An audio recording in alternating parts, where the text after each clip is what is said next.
Hello and thanks for joining us again on Channel 514 and SPK Plus. And what we're going to do today is move into the second episode of our series called Exploring Ancient Literature.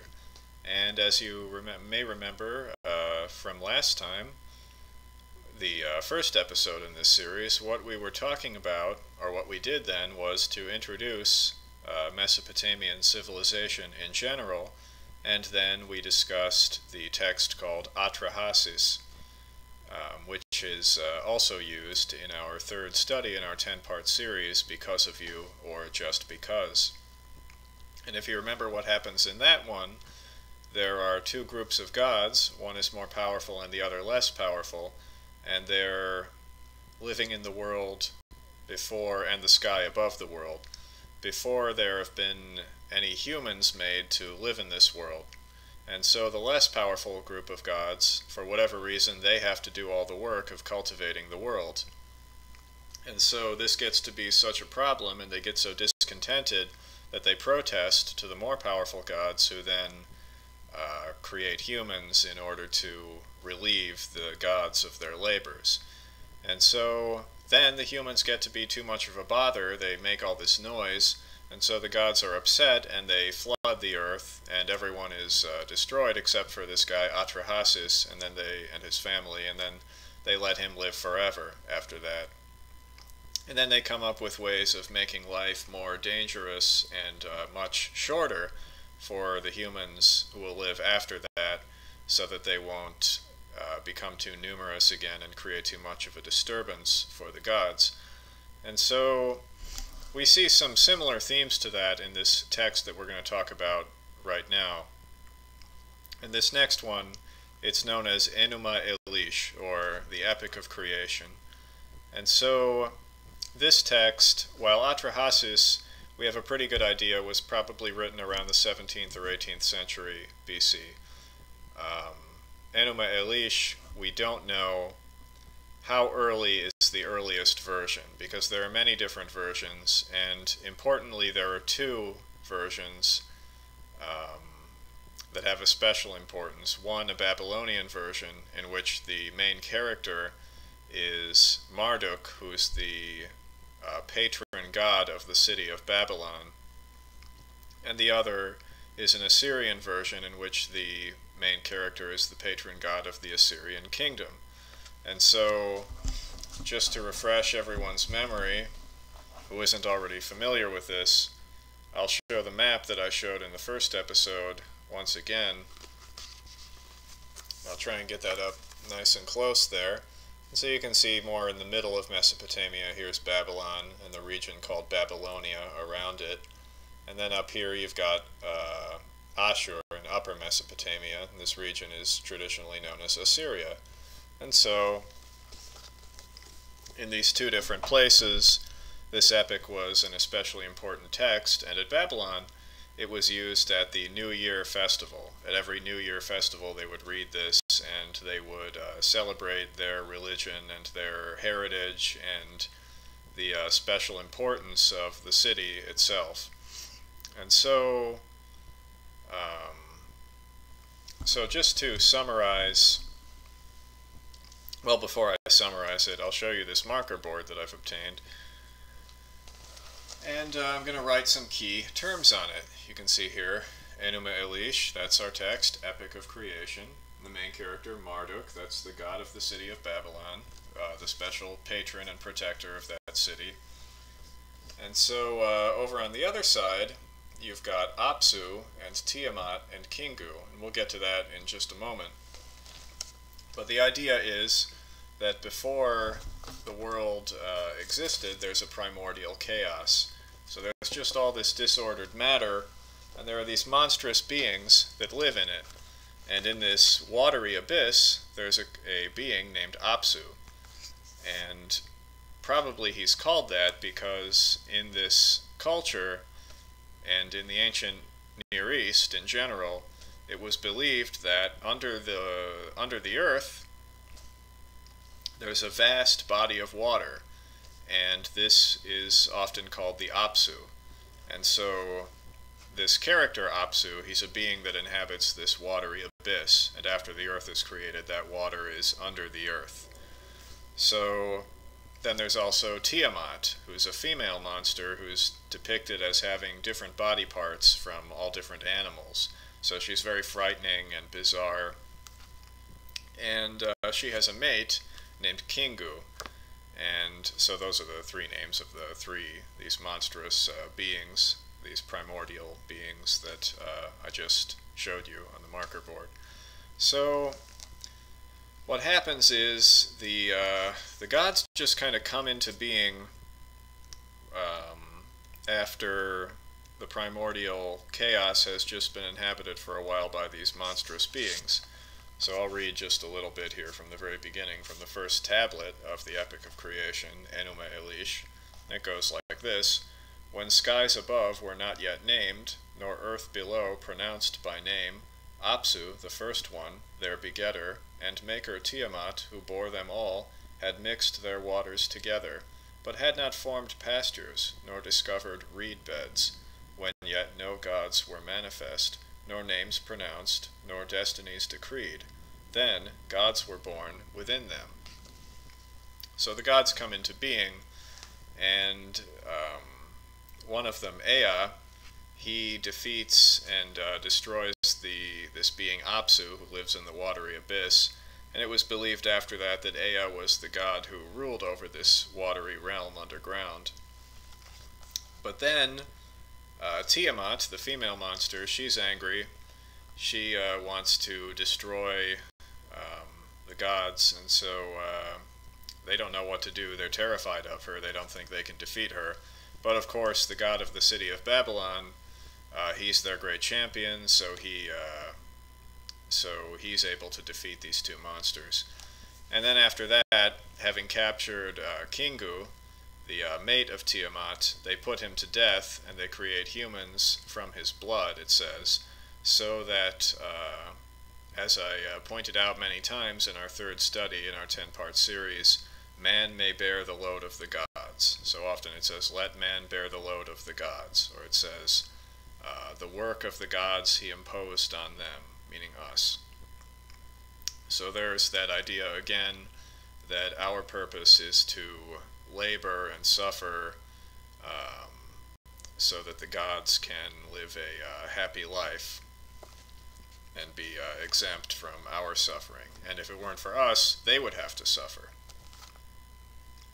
So there's also a passage here, and I had it marked just moments ago, and I'm afraid I may have lost it now. But after this happens, after the monsters are defeated and when humans are created, then the city of Babylon is established as this special center of civilization. The text says Babylon is the center of religion, that the gods make their home there. Boy, I really wish I hadn't lost that because I wanted to share it. Well, I'll keep talking and hopefully I'll find it.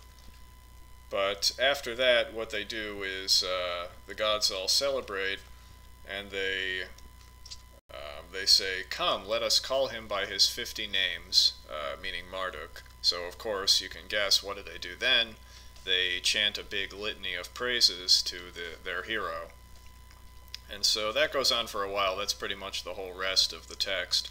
And so now there you have really a summary of what this is about, and how this text, the Epic of Creation, and Atrahasis, which we discussed last time, those kind of shape our perception and what we have in the popular imagination of how these people in ancient Mesopotamia, how they thought about the world, and where they thought things had come from, and what our relationship with the gods was, and where the problems in our lives come from.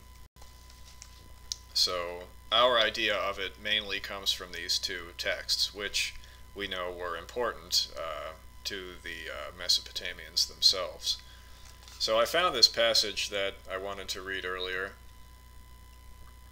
So it says right here, next they, the gods who are praising Marduk, their hero, next they spoke and proclaimed in unison, Lugal Dimer Ankia is his name, trust in him. When they gave kingship to Marduk, they spoke an oration for him, for blessing and obedience. Henceforth you shall be the provider of shrines for us. Whatever you command, we shall perform ourselves. Marduk made his voice heard and spoke, addressed his words to the gods his fathers. Over the Apsu, the sea-green dwelling, in front of blank, Eshara, which I created for you, where I strengthened the ground beneath it for a shrine, I shall make a house to be a luxurious dwelling for myself, and shall found his cult center within it, and I shall establish my private quarters and confirm my kingship. Whenever you come up from the Apsu for an assembly, your night's resting place shall be in it, receiving you all. Whenever you come down from the sky for an assembly, your night's resting place shall be in it, receiving you all. I hereby name it Babylon, home of the great gods. We shall make it the center of religion. The gods his fathers listened to this command of his, and so on and so on, and they go on and praise him. And so that is basically what this is all about, this text. And now I have a book here that I wanted to share something from. I won't introduce the other two that we've already used because I did in the last video, or maybe I will again. But the map is from Life in the Ancient Near East by Daniel C. Snell, and that's from Yale University Press. And then there's Myths from Mesopotamia, which is in the Oxford World's Classics series, and it includes most of the important texts, the more literary texts from Mesopotamia. So here I have something by E.A. Wallace Budge, and I don't know if you've heard of him, but he was a famous Victorian Orientalist. So he wrote about Egypt and Mesopotamia, and he has, a lot of books out that are still popular, and a lot of them are considered to be dated or full of inaccuracies. But they also, I think, they still have their place as popular classics, and their influence is still felt. And for the general reader, I'd say his works are still really worth reading, even though there's plenty more nowadays because scholarship and science has advanced a lot, obviously, since Victorian times. So if you find anything in Budge if you ever want to read any of his work, then you can probably look up, you come across something that you have a question about, you can probably look it up online or at a library or something, and maybe you'll find out something different, or, But anyway, all I wanted to show you really from this book here is this tablet here, which is an example of a tablet from our story. And what's happening in this one is it's about Marduk and Tiamat, doing battle. So you can see how this is a clay tablet, and it's covered in cuneiform writing, and that's the wedge-shaped writing that we talked about in our last episode. So that's an idea of how it looks. And actually, because I said I wanted to show a picture of the Code of Hammurabi, just so you'd know what I was talking about, although that's not important really to what we discussed in this episode. Let me just see if there's a good picture of it in here, because if there isn't, I'd be surprised, because that's the kind of thing exactly the kind of thing you would expect to find in a book like this. But it just might not be. Well, here's an example of a cylinder seal. Baked clay cylinder of Nabonidus, king of Babylon. He reigned from 555 to 538 BC. So there's a picture of that. So that's a cylinder seal, so it's cylinder shaped, obviously, and you can seal documents with it.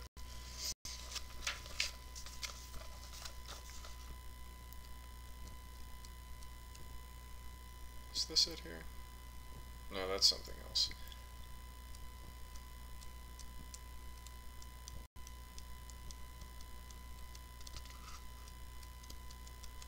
Well, wouldn't you know it's not in there. So anyway, thanks for joining us for this episode.